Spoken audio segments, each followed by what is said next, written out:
What's up, guys? Don't forget to smash that like button, drop a comment, hype up the video, and if you're new here, hit that subscribe and join the family. Our story starts when beasts chase survivors, desperate cries filling the air as they declare that even a tiny creature can be incredibly scary. The kids were pulled onto the rock face, screaming that nothing could save them and that hiding was the only way out. As shadows stretch long across the forest floor, the monster pulls back its tail so slowly that it seems to vanish into the darkness around them. She was clutching herself against the wall as a chill wrapped around her bones, silently praying she wouldn't get caught by the strange force of the beast approaching from behind. The girl starts begging the beast to spare her life, but the creature ignores everything and slams down on her with no thought. Meanwhile, a boy hiding in the shadows near him, hurt as he does, wonders whether it's actually Ghost Star and thinks that this test is so hard they'll never make it. You might hear someone say that once you finish changing your clothes, Ghost Star will just disappear in 5 minutes without anyone noticing the work being done. But for anyone else here, surviving even just 1 minute on this tiny world would be an impossible dream, because it's actually Jang Kai who is right about the situation. The boy named Jang Kai is currently in a special test phase during his journey to the planet Ghost Star, which has been suddenly appearing from space 50 years ago without causing any big trouble for Earth. But after Ghost Star appeared, Earth's magic turned into monsters known as beast gods, causing global chaos even though they were too far away for humans to reach. The survivors faced a dark time where magical portals appeared everywhere on Earth, allowing them to jump directly to the Ghost Star in digital form. Arriving there, they found a surreal world where anyone could become any job or profession with their own gear and skills, level up like game characters, and eventually return real-world abilities after leveling up to that point. So when ghosts became super strong like they did before, you would be able to fight the great beast gods using your own body. So when humanity desperately needed a way out of this hellish mess, they finally got their only chance by stealing the Ghost Star's magic power. As ghosts from the stars drifted through time and space, a team of brave people joined hands to uncover them together, forming a new group known as Explorers for the first time. The protagonist, hiding behind a wall of smoke and shadow, thought silently, "I am the last one standing here." But no escape is possible now. The beast comes closer as it turns its head toward the hidden rock, making Jang wonder why he might have come here after losing everything and waiting for his end. So Kai remembered his sister whispering that if he chose to join Ghost Star, they'd get enough money just by working hard themselves, without needing him to do anything else first. The protagonist's sister is holding her own inside this difficult journey and has faced tough times all along, while the older brother struggles with kidney failure, yet keeps working hard without ever giving up, because if they don't get the money for surgery in just 2 months, it will go wrong. He's been there without finishing his class change yet, throwing away his family's savings by sitting in line to wait until they can finally finish before getting back out. When the beast launched its attack, Jiang rushed forward, panicking because he saw it was a bad idea to stand idle and hope for a tragic end. Kai leaps off the cliff at the same time the monster strikes his shoulder, but he is so stunned by what he sees that he can't keep up with the falling beast. Suddenly, a light appears in the air and tells him that his gambler behavior perfectly matches someone who wants to gamble on survival. As soon as he blinked, he wondered just how strange it all got, how he'd been completely unharmed right on the spot, yet his old wounds were gone too fast. Right after the moment arrives, he gets another push for new info telling him everything is all set and his health levels are back up again. Kai then asks if this is a central AI that might live alongside Ghoster, and the system confirms it's possible. He congratulates him one more time for finishing the new job, then tells them this time the team will showcase the skills of the player class. He has 2 talents that make everything much better. If you get any reward or punishment from the system, it usually gives a bonus, but there's only a 1% chance for one of those things to turn into something extra. When Super Double gets charged up, every skill you earn becomes 1,000 times more valuable. And when you finally activate that special ability, your entire class roster instantly explodes to twice as strong, while you get to hold onto your second bonus. When the protagonist stumbles upon his unexpected second talent, he's completely stunned that everyone else only has 1 magic skill to play out. The system confirms this effect and shows you the current stats for that second talent, where critical damage jumps to 20 times normal and your initial hit chance rises by Jang's mark after a job change. You wonder how he got there? New notifications explain it. Because his dual talents can also double attribute points after profession shift, Kai asks if this applies too. He then thinks, what if you were leveling up on Ghost Star? An ordinary person would gain 10 attributes per level, while you'd get 20, making your evolution twice as fast for everyone else. The system finally says his critical hit rate has changed from a whisper of 0.1% to something absurdly massive, over 200 times what others do, and he knows this is where all other talents fail him. Even though your current attack chance is so slim at 1%, if you can boost that number, the damage you deal could become truly awful.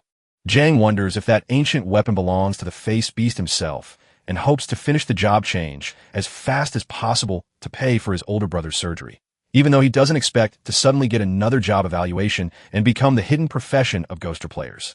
He might just be able to gather enough money quickly so his family can have a better life. Even so, finishing the job switch during the early testing phase marks only the first step. You must now reach the final mission zone of Sacred Radiance within 7 days. Yet, getting there is incredibly hard because the test area is teeming with monsters. If he gets killed before the end, the test fails and he gets pulled back to Earth. Even though dying for Ghost Star doesn't hurt your body on Earth, you'll still be able to reconnect later, which means this cheap fix is just too much for the poor. It's not just about money when you get into Ghost Star. The rich have so many opportunities to slip up, but a poor person who wants to win that exact star must start right from the beginning and make it work for himself without any second chances left over. Just as the clock strikes midnight, Jang spots something unusual in his way through the doorway. The sky feels like a thunderous drum bell hitting the ground as a huge rumble starts up right now. He hides deep in the underbrush of the forest, whispering to himself that his own terrified voice must be just as loud and terrifyingly familiar. As the giant monster stretched out its huge mouth wide to catch a sobs of desperation from a desperate young man, the sound instantly made him realize his longtime friend, Yuan Ju, had just cried for help, and he immediately recognized that voice as belonging to him. The hero trips into a nightmare where 3 giant, green earth snakes roar with terrible venom, and one single bite can send him running from life's most terrifying threats. Yuan was startled by the loud shout and looked toward where Jang was charging forward with his spear. He didn't know what the noise meant, but he saw the enemy moving fast. Yuan asks what's happening there, but Kai just runs away because those deadly snakes are too powerful for him even at level 1. So Kai keeps pounding forward until he finally slays one with just 1 strike. Jay watches in horror and asks if it really worked out that badly. He laughed, realizing that pulling the snake back had actually made him the one staring directly into its eyes as it swam toward them. Yuan laughed as the snake team made a move so fast they went off screen, saying that all their troubles are finally behind them. The fight got ridiculous fast. Jang managed to make it all his own, but Ju was so stunned by what happened they had to ask him why he actually made it through. Kai wonders how much more he can do when his body doubles in size, but even a level 1 earth snake isn't fast enough to keep up with his own speed. Yuan kept glancing over his shoulder while he shouted that they had to draw more attention before the deadly weapon could move again. Then the beast swung forward with such speed that all of those remaining snakes were swept away in a single, swift motion. Yuan remained stunned and whispered, "He was only using me to catch the real killer." The hero laughs in relief as he realizes he's built a fighting machine that only works when there's plenty of power to punch through heavy bosses. The boss finally decided that his new steel spike could be a great tool for beginners because, right here in Ghoster, strength is really just like how hard you hit. Drew asked everyone whether they ever met monsters, but most people just said no, because monsters are scary and don't like being killed. He wanted to know if anyone could learn to fight them, so he tried to ask someone who was a beginner on how to kill one. Jang smiled at the news of his gambling career, feeling proud about how much luck had come his way, yet firmly reminded everyone that no one could truly know or understand exactly what he meant by being lucky with their own profession. It was Yuan who asked someone if they knew what a gambler was, yet despite being unable to truly grasp the concept himself, he proudly told them his career as a warrior had never been worse for him than it would be now. Kai smiled and said, "It makes sense now. I figured out how to handle all 3 snakes after I became a top 5 profession in the kingdom of Sacred Radiance." Rich explorers often jump straight from their old jobs to new roles on Ghost Star because the transition happens right when they buy enough good material to make it happen instantly. They don't spend huge sums or wait for special luck before getting into fighting or killing professions that are ready just as soon as they walk onto the place. Poor folks usually stick to the dirtiest stuff available and wonder why their status shifts so often just by changing classes. The hero wonders what 50 million yen is worth when Yuan asks about borrowing from sharks, but Jay explains it's a long tale, promising more details later. Then Jang confirms they must rush to collect the snake's remains, because even broken monsters are worth selling for money. It's all about getting things like magic swords and jewels from Ghost and Ghoster, so he can pay the bills for his family. From items like their bodies or gear in Ghoster, they instantly become cards, letting players hunt for them and shop more easily. And when a fight ends, your job feels far tougher than before. A stranger stepped forward and almost knocked the other person down as they both froze in surprise at what he said next. Soon Yuan stepped forward, admitting how hard it was for her to stand up by herself while trying to find a group to fight alongside. When the other person apologized, she explained that alone they were barely holding on, so bringing her with him felt like taking a dangerous ride. She snatched the gun back out his hand and shouted, "Don't touch them. I'm a doctor who heals people with my skill, and even has a secret way to poison snakes for cool weapons." Jay comments on how vital it is to cure poison, and Zhang feels it's among the top 10 advanced jobs. Healing is absolutely necessary during the beginner test phase. Fortunately, if he hadn't leveraged that class change earlier, he would have already died. After all, he formally introduces himself and suggests they team up to reach the destination together, though no one thanks him. The stranger sneered and laughed in mock outrage before turning around to tell Kai exactly why he was so desperate for revenge. "I'm not mad at all. I just want to beat you up." Meanwhile, on Earth, and standing near the base of a strange login portal in the Kingdom of Sacred Radiance within the data lab of Jiangzhong City, an analyst at Ghostar explains that these wristwatches are genuinely amazing because they can perfectly locate explorers there. A customer walks past a shop window to tell us that everything they buy there feels like magic because today's smartwatches can read hidden messages from other people, and the fancier their devices get, the smarter those secrets are. Su Lin, the teacher for the first few weeks, gently asked everyone if they were feeling okay and whether their family was doing well. She says she's seen so many newbies start wearing their first wristwatch with a beginner brand, but her sister also has one right now. Lon asks if Lon is shy and looking for someone to form a team. She comments that she should repeatedly warn her newcomers to avoid grouping up because participation in the beginner test makes the risk much bigger. While in the forest, 3 of Lan's friends move forward together until beasts appear. 3 minutes after everything happened, the analyst finally confirmed that 2 terrifying beast-like creatures had spotted right next to her sister. Lon is stunned when the analyst says a single monster can wipe out newbies, and her twin sister has practically no chance of surviving if they meet a beast, but she insists that Ghost Star feels like losing real life rather than just killing off someone physically. Even so, it generates severe mental scars. The analyst asks to wait while he notes their twins are still alive, leaving Lon puzzled as the analyst insists those 2 creatures have both been processed and finalized. And Lon, who was utterly stunned by the news, asked, "How can this be done?" We stood back at the 3-minute mark as the beasts began their rush forward again. Jay ran frantically, wondering if it was all right, while Nguyen, who was also sprinting behind him, pointed out that something looked like a giant monster instead of just a head. The protagonist chased after others who were too slow, thinking their speed would finally catch them until Zhang stopped him and ordered them to go forward. Meanwhile, Yuan became worried as Kai insisted they keep running, fearing that if they fled like this, all 3 would be caught by the beast at the end of the day. It was only he who could stay behind to face it alone. He thrusts a spear at the monster and keeps pounding away until its hand snaps to him and yanks him into a pile of rocks. Zhang thinks his face beast is so healthy that even a single powerful blow won't make it fall down. Kai stares at the 2 massive beasts as they creep closer. He can't help but wonder if he might actually lose his life right now, knowing that his first real test is about to start. She cried out loudly because she heard his heart was breaking and said, "We have to get out of here immediately." Zhu stays paralyzed by fear on Earth, yet in Zhang Zhong's quiet residential area, an elderly woman asks him if he was the benefactor who gave Jay the job change, and she doesn't understand why that man has such a positive rating for Zhu despite him looking so strong and tall, only to be actually quite timid. She said she'd never hear him scream after seeing a monster on Ghoster. The man wearing a hat tells us that if his son ever faces danger, he will be even more cowardly than any normal person. Even when he feels terrified, the boy will not run away if he notices anyone needing help. In the deep woods, Jay tackles 2 wild beasts with a mighty kick, pushing them back into hiding. Then he questions his partner if he was treated like an outsider, declaring that he is safe because he's timid. And just like him, they are brothers who will face every storm together. Yuan slammed his fist into the ground with a loud impact, causing Zhang to fall backward as he stared in shock at the beast's face, while Kai felt a sudden surge of adrenaline and saw Su use her power on him, realizing that this constant fighting style was exactly what a true warrior needs.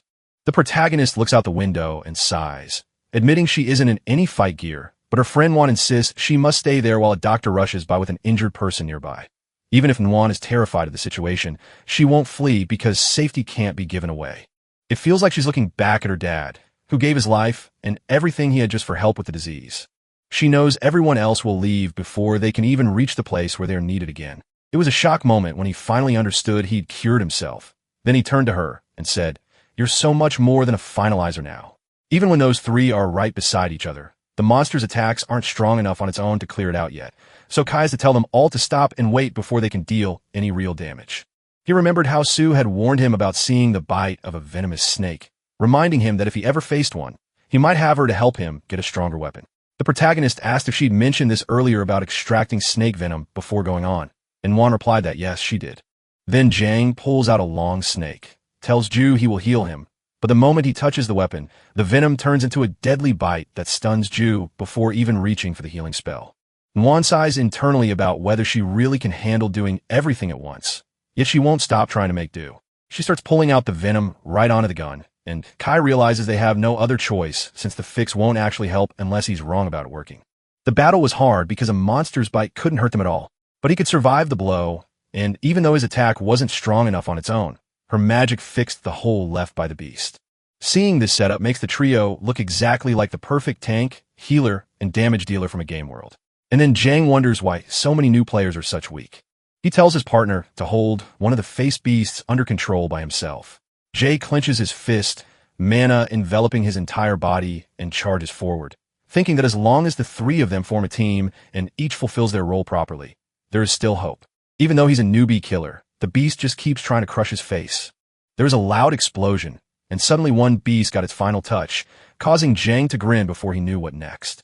But as he looked at the remaining creature, he instantly saw that the job wasn't finished. It's still unfinished. Kai noticed that working as a team really helped. So even when faced with a rival monster, Kai and Yuan kept pushing forward in unison while Nuan poured out healing powers to steady both of them as they fought together. Later in the lab, Lon stared at his wristband and asked himself, if they had actually killed two beasts, why didn't they kill all of them? He pointed out that one alone was enough to wipe out a whole bunch. The analyst says Nuan has no offense because the warrior fights weakly, so to figure out who killed him, he must look at a name. But nobody knows what job this man does. The man at the fence asked why he couldn't follow up on a job, even though no one else had seen it before. That night, the game told Kai to collect the dead body of the beast. Jay watches his exhausted partner lie flat against the dirt, laughing as they share their victory over the impossible. Nguyen says those who have grown strong enough to fight giant monsters can finally finish their test with no hard problems at all. Yuan nods enthusiastically and shouts, "We'll drive straight through to finish right now." The protagonist tells them to breathe steady and not hurry toward Shangyao City, reminding them that plenty of time remains before they must act without recklessness. When he finished his exam, he told people how much points would be earned. If someone got ahead of everyone else in a race for the title, the army would give them special gear as a reward. It said that the military's equipment is superlative and acts like a gold rush for new adventurers on Ghost Star. Once they've got enough strength to bust monsters, killing them gives points, and with those points, there's a real shot at getting into the top 3. He starts speaking. Why should we fight monsters before getting our points? Then why don't we just get those big military awards instead? The two people look shocked and confused as they consider the plan. A few hours later, the light was already gone, but a voice still called out if this system truly rewards the effort. He told Jay that even though he wasn't scared of the wild, he was always seen as a perfect trap to lure earth snakes into their traps, wondering if he would lose his life before they did. He's been told by the leader that he needs to be brave in battle because he's both a warrior and really good at killing guys with swords and dodging punches. The snakes were circling behind Yuan as soon as Nuan arrived to heal them. Instantly, Jang leaped forward, sliced through the line of them with razor-sharp speed, wiping 3 down in one single motion. Ghost Star says only the killer gets the reward, but right now, he's alone with real power to crush things fast, so everyone lets him do it all for a while as more snakes buzz nearby before he takes the win alone. A few days passed as the explorer, Jang, watched his own growth turn into a monster with 2 levels. His new power grew like a giant toothbrush, giving him more points for every step he took until he turned out to be a powerful boss. Kai found something truly amazing after spending an entire day fighting every type of earth snake, and now he has finally climbed the ladder to level 2. Yuan and Sue both get thrilled when he claims he's made it up a lot, so they both cheer and ask him out of the box what his new powers look like. The hero laughs as he checks out his stats. With a new 10 from the new level, his current total hits 56, something the guy thinks is just fine for now. The two looked shocked as Jay explained how leveling only boosts strength, constitution, agility, and spirit, but gives normal people only 1 point per level. He then asked if Nguyen had actually gained 20 points in all those attributes. Jang smiled and said, "There isn't really anything special about my job, only that it can give me 2 extra points every time I get a boost." He added, "But if the penalty gets too high, those bonuses might also double." As he spoke, he handed over the secret. Sue didn't fully grasp the concept yet, even though her job looked incredibly strong. Meanwhile, Yuan told them their warrior profession was less impressive now. At that moment, a notification appeared telling you that once you reach level 2, your character would gain a professional skill, yet because the gambler's talent doubled for you, it gave you 2 skills instead of 1. The protagonist immediately wondered if these leveling upgrades could also be duplicated and realized he now held 2 professional abilities. Yuan gasped as he questioned if his own skills could also be doubled. While Sue praised this incredibly strong move, the system immediately told him the first professional skill was Ghost Hand Card Throw, which boosts penetration by 20% when throwing items and 200% for other types of cards. But it costs a massive 100% in spirit consumption and is a superpower you can upgrade. Master the second skill, Ghost Eye Focus. It boosts your vision to half its normal power and lets you track targets twice as fast, but you lose 1 full point of spirit every time you use it. So try saving that extra point before you start shooting. Zhang explains that his teammates are playing with their hands up to catch falling weapons because they aren't ready for the heavy hitting skills he's learning. It shows the guys are skilled at dealing damage from afar, and Zhang loves hearing about it. Now that he's got a new set of muscles, his team can finally chase down and kill those monsters to get them all the XP they want. 2 days after she died at the lab, the analyst quietly noted how long it had taken since her sister was no longer here when he expected to find her gone forever. Lon told everyone that if new people could stay together, they have a hidden superpower. But then someone came along and said the rookie zone was about to go dark. He ordered everyone to raise their alarm right away. The 2 are stunned because their commander, a supreme leader, just learned that another country sent secret infiltrators back to invade the new zone again. That's something extremely rare, and they had to act fast. Wing Lon asked if it really happened like this. Our voices fell quiet as we shared an uneasy agreement. If it turned out to be a trap, the man wouldn't be here. Lon was so worried about how this would end that he felt the world was at risk because these special agents are foreign professionals trained in killing immigrants and stopping their growth. The rules say beginners can't go into the test zone because they can't help the stars, so everyone has to get through it alone by themselves. They have a secret job that lets them sneak into new areas across nations and take advantage of locals' weaknesses before those risks get caught. But secret groups torture fresh visitors with deadly tactics to make them fear returning to Ghost Star, which cuts off a huge portion of people from traveling elsewhere. Lon slammed her hand down on the table and shouted that her sister's tolerance is so low when dealing with monsters, while Ing ordered a psychological follow-up because a rare large-scale invasion of clandestines just occurred, meaning no survivors might remain in this beginner test. Meanwhile, inside the forest, the 3 walk together until they sense something strange happening. Yuan stares at the floor and says, "What's up?" while Zhang nods, saying, "There's something going on."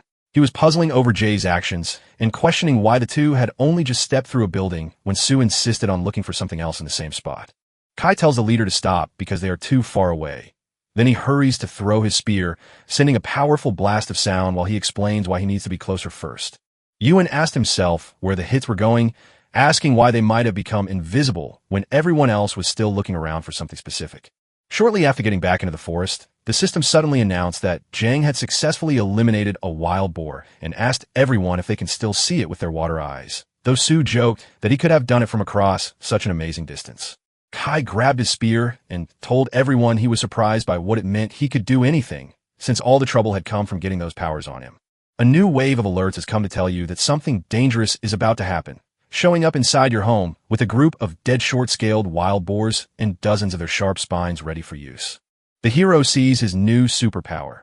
Phantom hands and telescopic vision allow him to shoot projectiles so far away they barely notice the threat, letting him crush low-level monsters without a single shot falling short. Zhang said he was almost ready for level 3, but told the others to look elsewhere.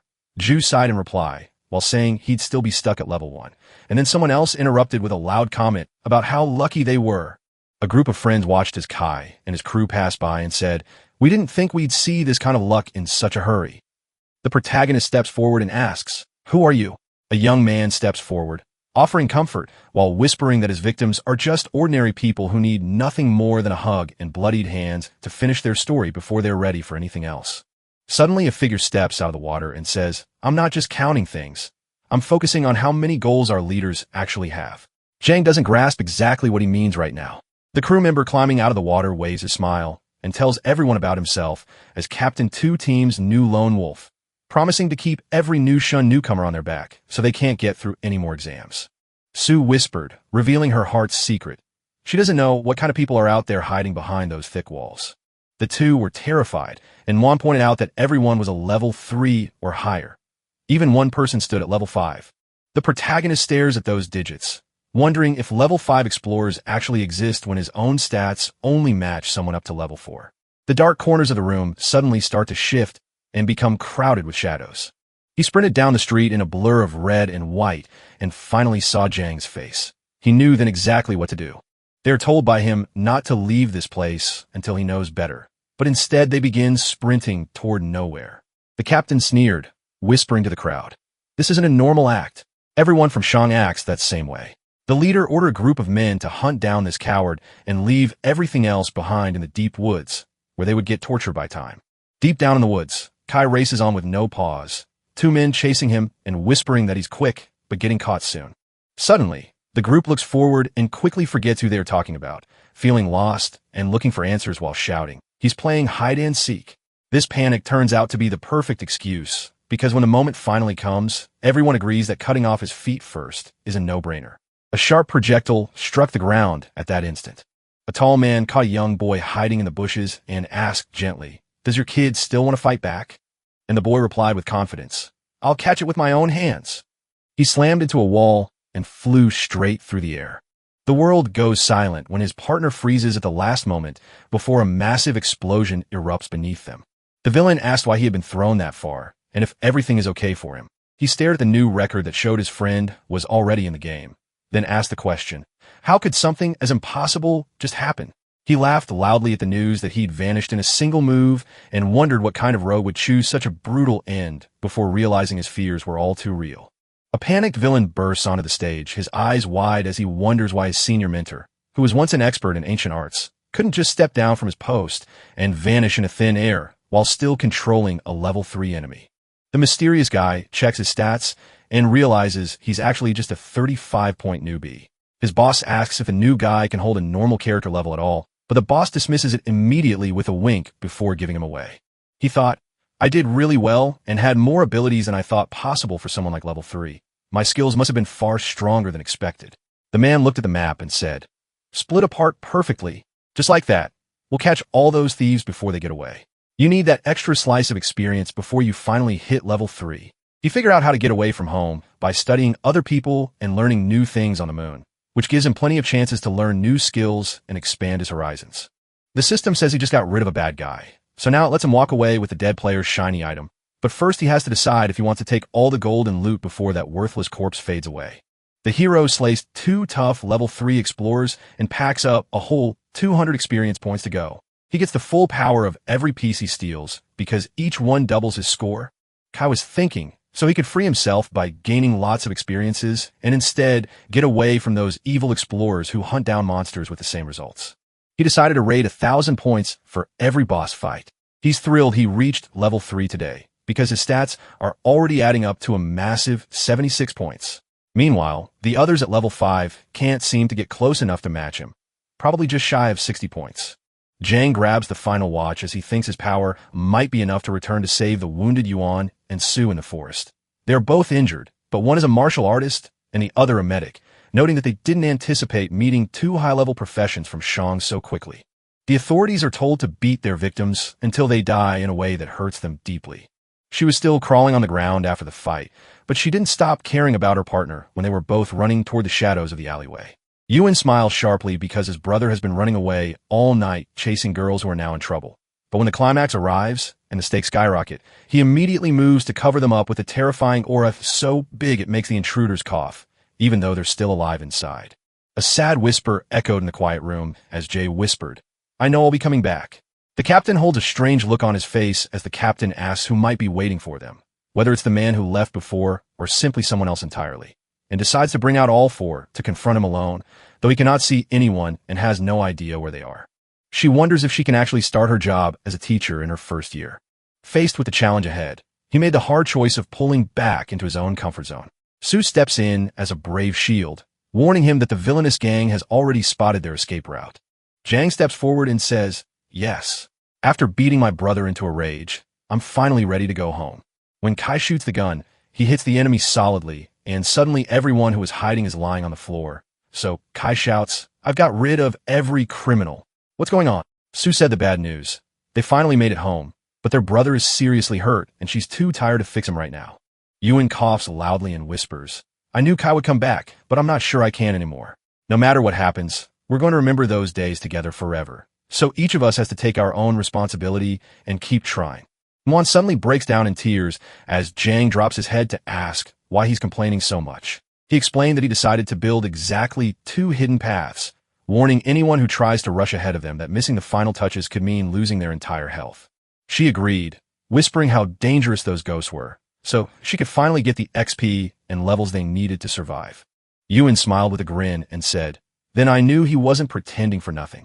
Kai smiled to reveal he already knew about the group's secret past, and summarized it by stating that, because they had killed those who tried to stop them, they could make amends by showing what divine retribution looks like. The secret agent pauses and whispers, That's not quite enough. The protagonist asks if this is really true, and Answer Shun says it's about repaying favors, a traditional virtue. Ju then wonders what kind of demons these people actually are at that moment. In the Data Research Institute of the clandestine passenger department of another country, some voices say this is far too terrifying because a newcomer from Shang has just eliminated every single one there. He was even more ruthless than they themselves stole their experience and even caused them to lose a level. High-ranking officials of that country question what is happening, stating that the clandestines are being humiliated in defeat while Shang develops a new profession capable of countering them. In a strange turn of events, an analyst in Shang suddenly says that everything has gone wrong with nothing at all, simply because they have heard from Nuan about some mysterious clandestines via the bracelet data before. Lan watches as he carefully measures a stranger's body to see if they are truly gone from the clutches of the clandestines, insisting anyone who could have slipped out must be ready for mental counseling before ever taking their final step into the world. The analyst says the guy didn't mean exactly what he was talking about. He clearly won his fight against those bad guys without losing a soul and finally leveling up.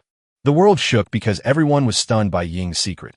She had to survive a monster-filled realm while secretly leveling up to save her own life. The analyst says no, because if she had only reached 1 level up, it would still be okay to think she killed monsters. However, her records show she gained 2 levels consecutively. He then wonders how Nuan managed to eliminate a group of spies, so Lan shouts loudly at the commander. Wei was visibly shaken when he ordered them to show Nuan's team data. An electronic sound echoed around as the members' information flashed on the screen, and he noted they had actually hit level 3 without clearing out all the spies. Lan asked why it didn't make sense, pointing out that Nuan isn't a combatant with low damage in the beginning, even though he tried to blame Young for wiping out every single criminal group without warning. He smiled at the question about who he was thinking of and said, That sounds like a very interesting challenge. The analyst explained that finding out why Zhang's data stays locked down was the key, because every explorer who gets in a ghoster has to wear a special bracelet just to register their entry. But Kai's old wristband was broken nearly 10 years before he started using it, which made the internet glitchy and his files look like ghosts. Lan's eyes widened as he stared at the bracelet, screaming with disbelief that decades later, a stranger was still wearing this very thing. Ing tells everyone this is a thrilling discovery, so they rush out to gather every detail about Zhang in reality before he even knows who that boy is. Meanwhile, another character at the forest's edge yawns and laughs because their entire body is now fully restored thanks to Yuen's great power. While Sue was visibly excited after learning to get advanced in her martial arts, Jay asked if she had also acquired the professional Earthshaker Stomp because he could now repel nearby enemies and it felt very strong for him. Meanwhile, a new one told her that she activated the benevolent healer skill, making her heals even more effective. It makes sense why he said that. After all, the most skilled people are always quick to use their tools for real problems instead of showing off tricks.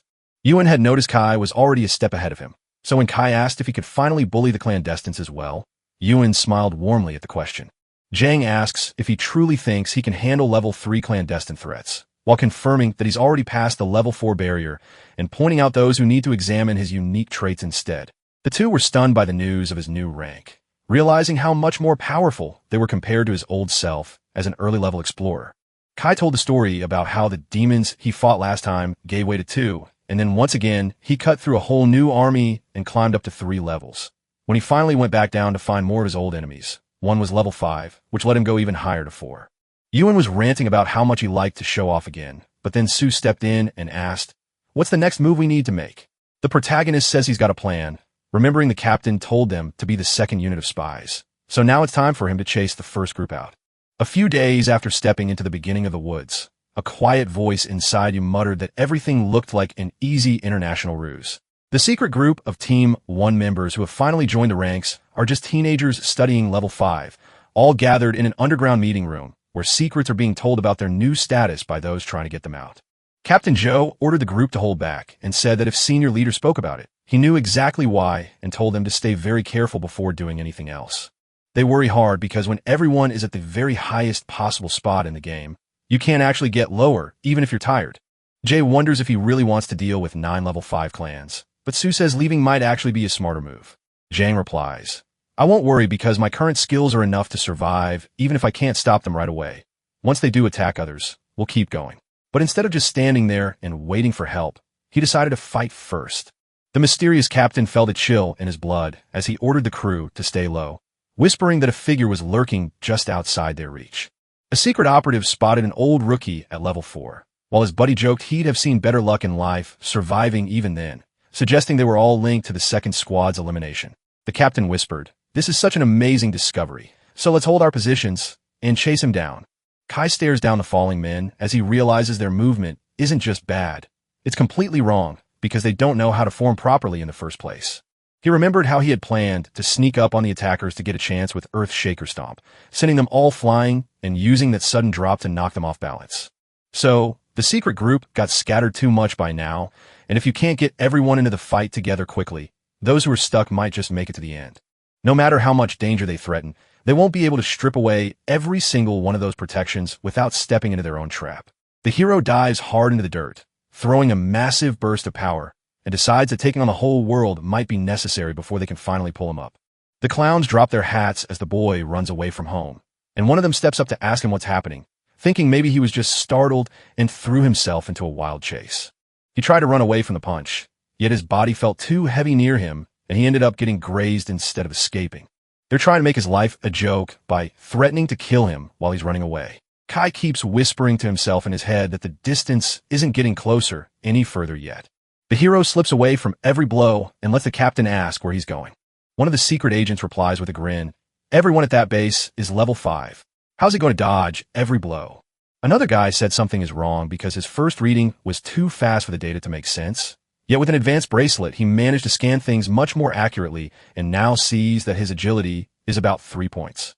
The captain, stunned by the question, asked if the ship could truly be that agile. He wondered if the secret message he'd misheard was a lie, judging by how low his own speed, though he's already a level 5, could actually be to reach. The captain noticed the bracelet never made a single error, so when that boy truly had such amazing speed, he knew it wasn't for a fight. It was a trap. The enemy just said everything was going wrong right now, telling the troops to go back immediately after a terrible accident. The room was silent as everyone stared blankly at a pile of people who had just gone mad with confusion. Then Jang stepped forward, laughing while noting that the group had finally found their place in the chaos, and he pointed out that running back then would be too late. At that split second, Jay unleashes every ounce of his strength and sends the entire world crashing down into an epic explosion. The Kai spreads an enormous, glowing aura over himself as he commands everyone to step forward, offering them a chance to abandon all their worries and just let him take care of it. The captain and the clandestines got their final deal done right away while the protagonist cheered, saying they were all over it instantly. Yuen feels really angry right now because the whole battle was so chaotic when all those 9 level 5 monsters vanished in one single burst. He's definitely got something special to prove it and wants to know exactly what kind of monster did that. Jang chased down 50 small thieves at the cost of 2,000 XP and finally passed the test set by climbing into the highest level available. Kai reached level 5 after a long struggle, convinced that eliminating an explorer doubles his experience.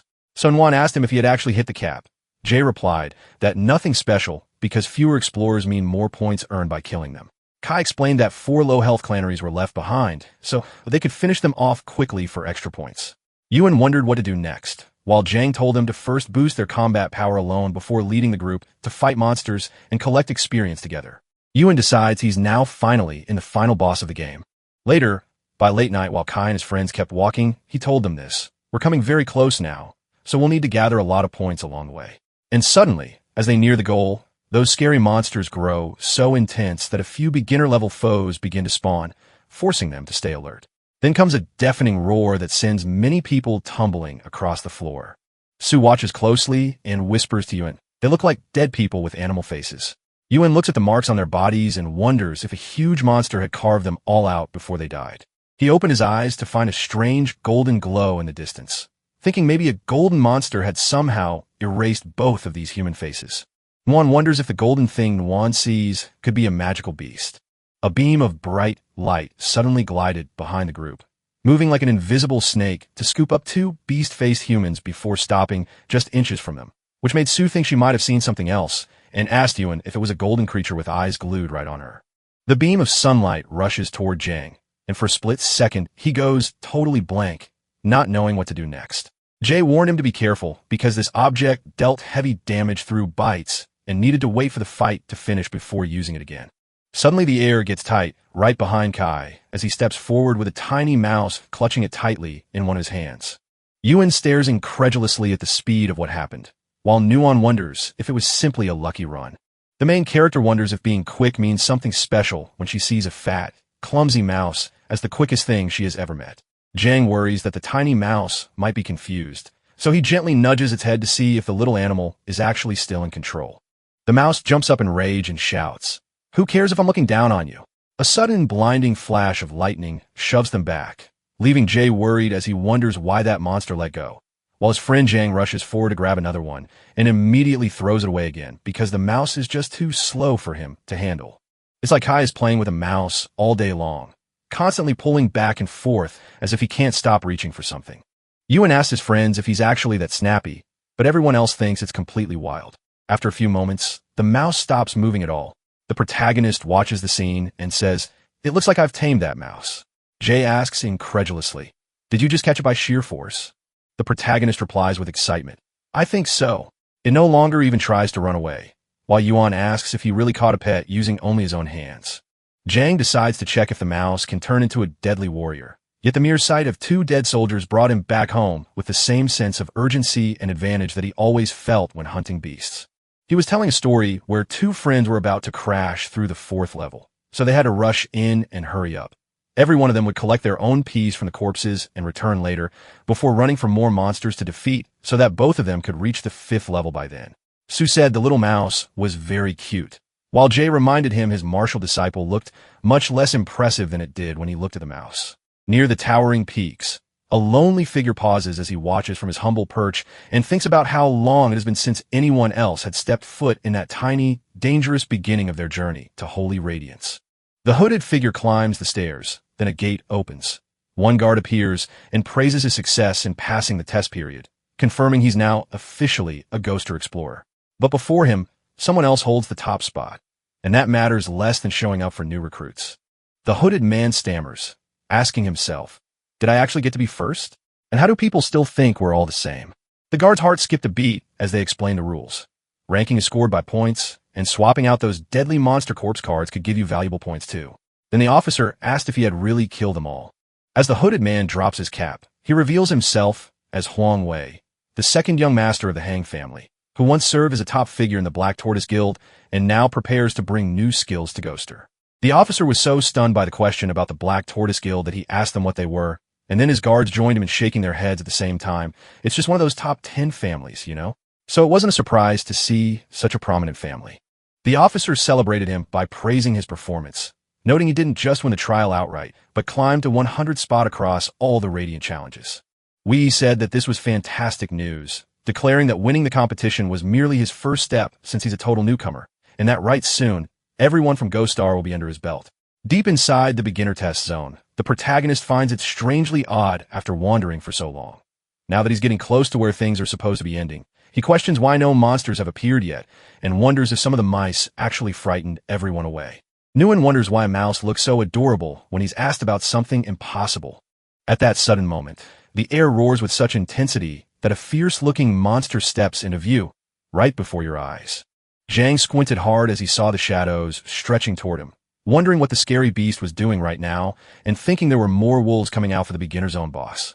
Kai shouted angrily about a terrible situation, revealing that the troublemaker was simply entering the realm of the newbie boss to do something stupid, and thus leaving the arena empty for now. The wolves were circling him and weeping as he told them he had heard that the Wolf King was unbeatable in the beginner zone, knowing that meeting him meant ending his life and choosing what to do now. The protagonist hesitated, fearing there might be too many wolves so he could have escaped alone, yet his companions would surely make no such move. So, with nothing else left to choose but fight until death, he told them they had no way out. The only path forward was to destroy the Wolf King and save them together. Suddenly, Yuan shoves himself into a wall of chaotic energy that shakes the floor to reveal wolves fleeing in terror behind him. Zhang says to his partner, "Since you've got this far along, you gotta give the Earth's serpent venom to it, or else it won't work." The hero catches the killer's eye with a ghostly flick of his hand, while Kai watches him fly in.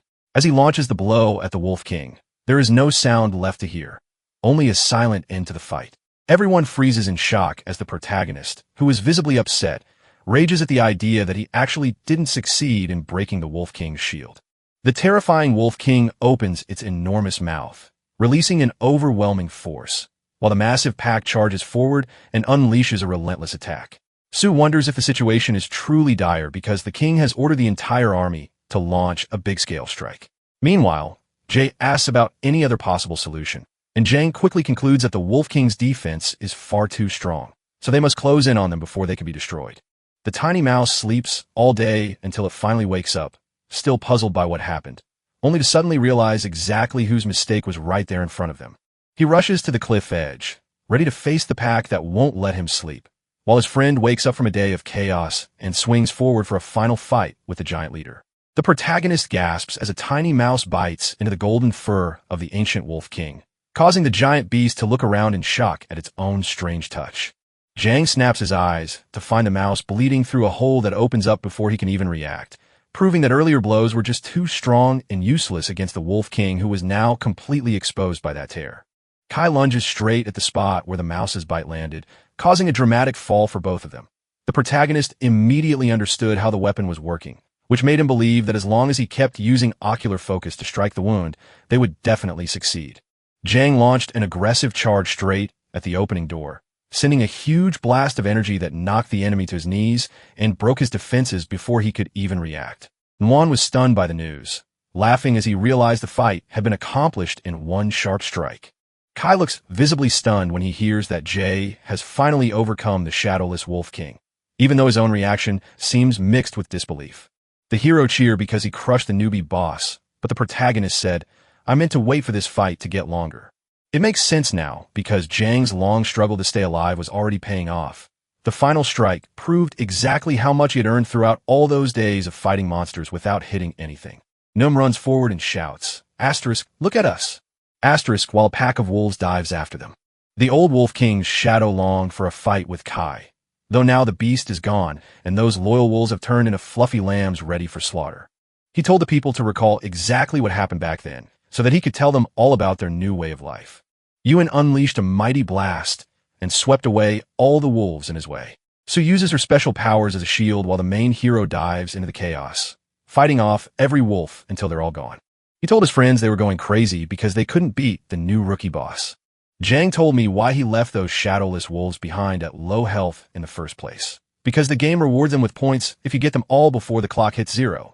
While Yuan asked what came next, Zhang immediately said that once they've earned enough points to finish these wolves, it's time to race straight for the finish line. Hours later, Yuan hears a sharp noise ahead and asks if it belongs to the Holy Radiance Nation in Ghost Star.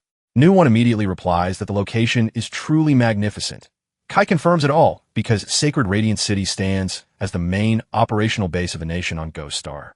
The little mouse ran off as soon as he saw his name on paper, telling the protagonist that life was free for him just then. He promised that even if fate blocked it out of sight, he could still catch up to them later. In the bustling reception hall at the beginner test area, Xia Tao greets the new recruits for their successful exam, explaining how everyone who passed is already gathered there. Zhang asks if he can see the list of newcomers who have cleared the gate, and the officer confirms that his eyes are clear to tell him exactly where they stand. Huang jokes that being hired as a humble housekeeper by his family makes him feel like a fool when he's chosen to try something new. Instead of thinking it was random luck, he immediately asks everyone around why someone so lowly would show up for this trial, and suggests they show the ranking. Kai feels like a lost traveler who had no idea what just happened, while Heng celebrates how well the team fills every single empty seat, ready to crush the rest of the league. While the folks nearby laughed at his fellow losers for having so low a score, they were truly wasting their time because nobody was getting any good points back. He stared at his sister, who was struggling so hard to save money for a trip to ghost her that someone else had started harassing her while she did it all. Ju notices her friend Jang is being too careless when he talks about things, so she tells him to speak more carefully before they say anything again. Kai asked everyone for a pardon and promised to tell them that his ranking could change forever, since he'd already taken those very first spots himself. The hall fell completely silent, a crack in the silence, until everyone burst out laughing as Hang asked what was happening. He explained 3 people from the bottom of the list who could only be jokes, someone had gone crazy, and their partner beside him insisted they needed psychological counseling before going. The protagonist told his companions not to hide anything. Then Nuon smiled and tapped his watch. He said he was waiting for Hang to announce that. Finally, everyone decided to put all the cards on the table.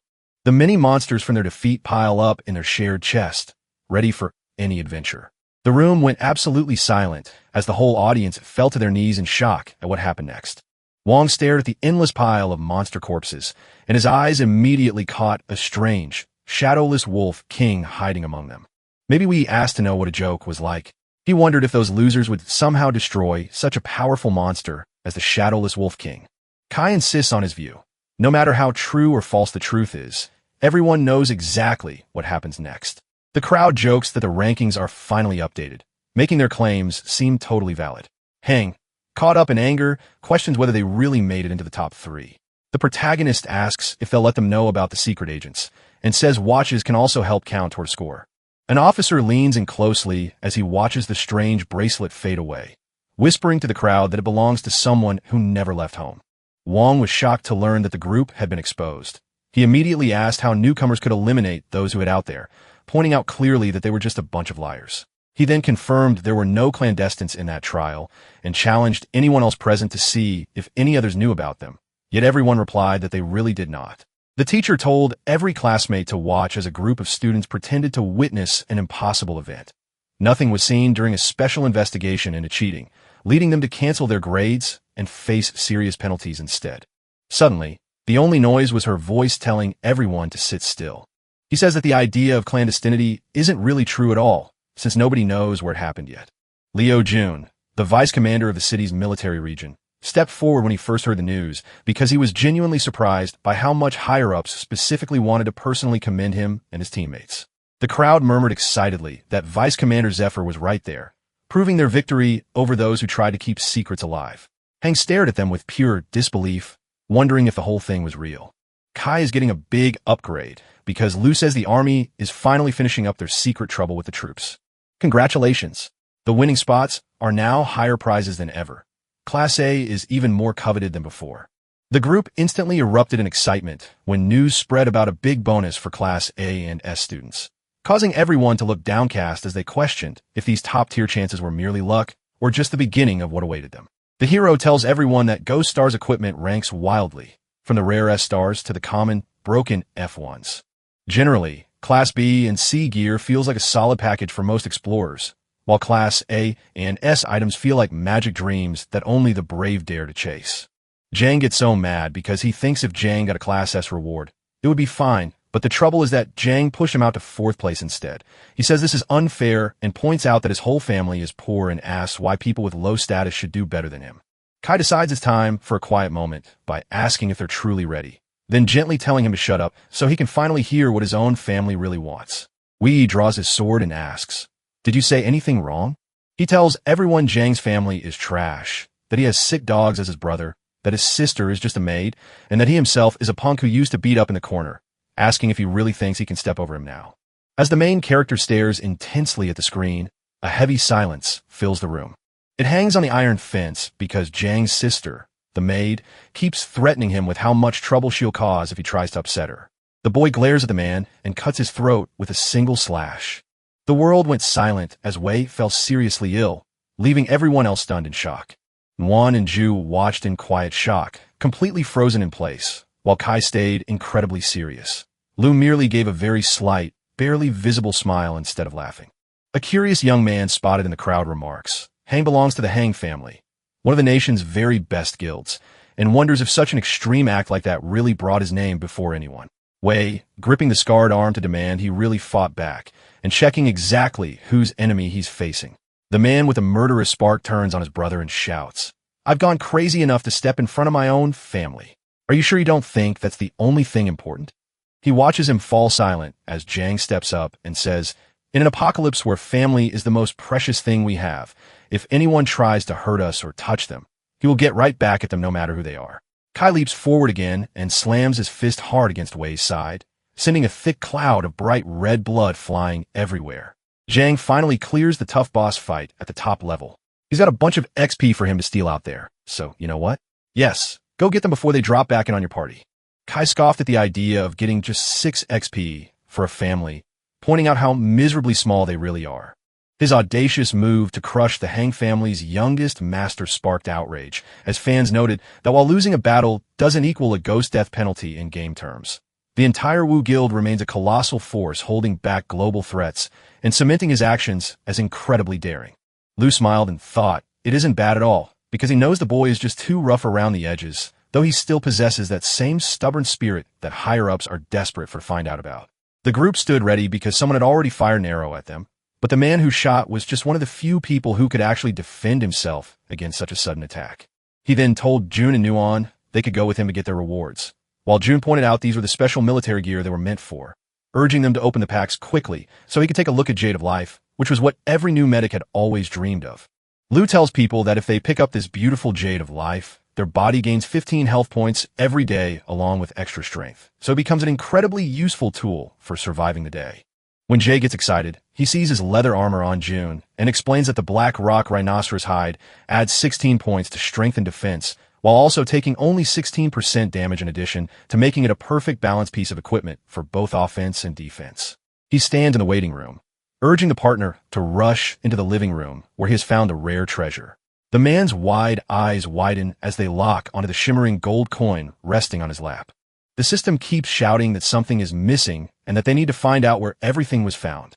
June looks at the box and wonders if it's a special item needing an ID, while Jay says only items worth buying can have one, so it must be absolutely amazing. Lu confirms his secret. Every great machine needs an ID card, so the person in the room must be one of them just because they're there by chance. The system activates and reveals it is the 9 Tribulations Soul Hunter, an S-class weapon that boosts strength, penetration, and agility by 9 points each. Its special effect makes every soul hunt increase critical hits and damage by 10%, stacking up to a maximum of 90% total. But every time you land on a critical hit, all those bonuses get wiped clean. Jan admitted he was right. The weapon that focuses on critical hits is actually a weapon designed for novice players who lack the raw power, meaning their next shot only deals a fraction of what an elite A-class strike could do. Does Jay think this might be an unfair attack on his brother? And does Nuon wonder if he can swap out the tools? Leo admits his heart is a bit too loud right now, so he decides to make sure the request gets through anyway by submitting it instead of hiding behind his own worry. The guy decides not to trade his old necklace for a new one instead. He thought this was definitely the best piece of equipment for him, because every time he lands a powerful blow, the damage to his critical hits explodes into something far more dangerous than usual, sometimes reaching 200 times higher, and even the Shadowless Wolf King can't stop him from continuing to crush everything around him. His critical hit rate is incredibly poor, meaning that even while fighting a tough foe, he often loses his life before hitting any one crucial shot.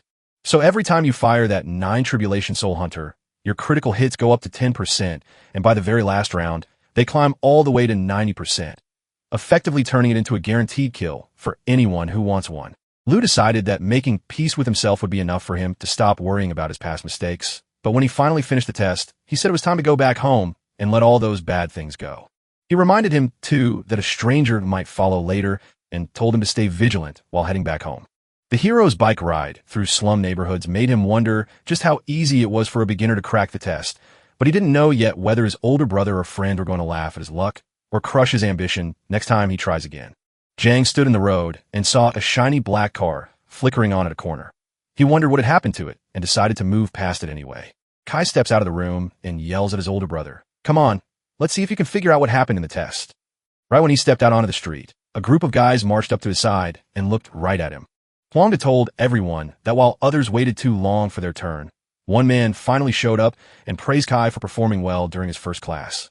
The protagonist asks his younger self, Hengi, if the man in front of him is actually his older brother, and why that's important for him to know. A sudden shove sends him falling as he hits a hard floor, slamming a heavy door behind him, while two men rush to grab his legs. Dad grabs the baton and tells the kids to ask if anyone has already gotten treatment from Kai and Ghoster. He tells the story, so the hero learns that only the Huang clan uses bullying tactics because nobody ever threatened a family member. Then he promises to stop Wei from logging in just enough to make their account disappear permanently. The man in charge steps aside for a dramatic moment when the crowd begins to move, and suddenly the air crackles with a sudden burst of motion as the men are launched into the sky. He stood there wondering if Hongda was asking for more information, while his own voice whispered back that someone had already been watching over him and told him not to panic about the journey home. Wei Ying, the city's supreme commander, and his companion, is a pair of young women who have just begun their test for the greatest training program in the city. Huangda asked why a famous person was sitting right now, and Wei explained it simply. They were all gathered because a young man had made a big mistake on that day. Huangda questions the boy directly after seeing him, wondering why someone with such a strange background should be in the room right now. The protagonist looked at his hands and wondered if the most powerful man in the city had even been present when he was attacked by that very person. Police take Hongda away as a sign of gratitude from Jiang after telling him why they saved him. Ying whispers softly into his ear, "Don't panic. He's going to find you because there is such a big difference between us. Did you know that when he logged off from the game, his two trusted friends got invited into the army too? And they did come back just for him?" Lon asks himself if the sudden rise of a new class actually matters, since he knows there are many classes across Ghoster where each one allows for different explorers to take on roles, and every 20 levels marks a major change that alters all his friends' skills entirely. Many jobs eventually become worthless by the time you switch careers, so the army is always chasing new ways to fight stronger. She told him how strong something new looks in his hands, then asked if he'd ever be ready to step into the army for this fresh batch. She whispers to him, "Don't worry about it, because we didn't force any changes at all." She explains that years ago, she'd looked into his family records and found out his brother was sick before the trip ever started. It sounds like a very brave plan, where agreeing to join the army means protecting her little sister while simultaneously paying for her brother's medical bills. Jiang pauses, looking thoughtful as he considers this incredible step forward. The commander tells the soldier, "What do you think about going to Ghoster right now? We'll cover your brother's medical bills there. If you agree, I'll send you back tomorrow so we can meet at the next station." Kai watched his friend stroll down the stairs, took a deep breath of air, apologized for joining the army, and then refused. The two of them scramble together, shouting out their confusion as they try to figure out why things aren't adding up. The protagonist smiles warmly when someone points out that joining the military isn't just for people who will soon become heroes like those in his classes, like Marshall's disciples or Nuon's doctors. He tells his story about how he's in a different place now, but the old way still matters. Even though the new class and its special perks are amazing, nobody knows when that old group of thugs first walked into their own kitchen, and they were also all very popular among the military back then. When the news finally broke that he had such a weak future to offer, he was left alone for the rest of his life, looking at his crumbling present. He admitted to letting his guard down while the Hang family acted shamelessly, so they pulled back from those dangerous areas quickly. He then thanks them for the help, but insists he and his brother have relied on each other for over a decade before being more comfortable controlling their own fate than depending entirely on others for safety. The instructor shouted that humanity was on the brink of a total collapse, promising a revolutionary shift that every single person urgently needed, then paused to wonder why anyone would try so hard to imagine such a big change happening. He turns around quickly and says, "Oh my God, I'm not that extraordinary. I just want to keep my little family safe." The commander orders them to forget the trouble and explains that habits from over 10 years of life are too stubborn to fix in an instant. He reminds them they'll run out of time before their brother can finish. So surviving this apocalypse without help means risking being stuck alone forever, which is a risky bet. Over the next month, the military will keep protecting Mr. Zhang from harassment by his own clan and his brother. If he can pay for his surgery within that time, proving he has enough strength, then they'll finally decide to let him stay out of the army. If he gets hurt, the military will pay for his brother so their lives can last longer, but he'll still need to join up for a checkup and see what happens next. Jiang drops his hat, takes a deep breath, and smiles at everyone as he tells them the deal is on. So after all this time, Kai decides that whenever he sees a threat like that looming outside, he must sprint back to Ghost Star right away so he can finally get enough money for his brother's operation. The protagonist leaves his letter for his brother, confirming that he passed the test and plans to return to Ghoster in first place. Jiang walks away, worried about threats from the Hang family, realizing the three siblings can no longer live there without higher security levels, and decides it's time to move elsewhere. In Ghoster, where the city is called Sacred Radiance, Kai decides that after passing his beginner test, the true adventure actually starts at the trading post. He just traded off his gear to finally face monsters on his own. But for a newbie to make money there, it's first necessary to join a guild so they can fight powerful monsters alone and earn the gold needed to survive the journey together. The attendant sighed and said, "I'm sorry, sir, but you're currently on the blacklist because you offended the Hang family. So, if something like this never happens, he'll be stuck with Ghoster by himself for the rest of his life." At a crucial spot just outside the holy grounds where the city of Sacred Radiance sits, the hero stares at the red lights above as he questions, does breaking rules with the Hang family truly mean no one in their guild will let him go? That split second, a stranger walks in asking if he's feeling stuck on which monster's spot to chase. Hu Yen, the brave explorer with an eye of destiny and a mind that knows where to hide, has decided to use her 50-year-old seal to find his lost friend by calculating the perfect spot, paying just 100 star coins for every single run. Zhang stares at her, turns his back, and says, "I'm an atheist. I'll wait for you to leave because we can negotiate 800 or 31, or you can offer me a free luck reading as my opening promotion. There's no problem at all." Kai rushed back in time to ask Yin if the event was over before she could feel the weight of his superstition again. While she thought he had returned simply for being free and decided to use that moment to test how far she could push her skills without losing her spirit. She saw a bright beam of light shoot out from somewhere nearby and told him that if he stayed away from the situation, she suggested he head for King's Valley instead. The protagonist thinks that he truly is in danger since he risks becoming a target of the Hang family, but the rules within the safe zone prohibit eliminations. So, the family cannot act easily against him there. Currently, the preferred location for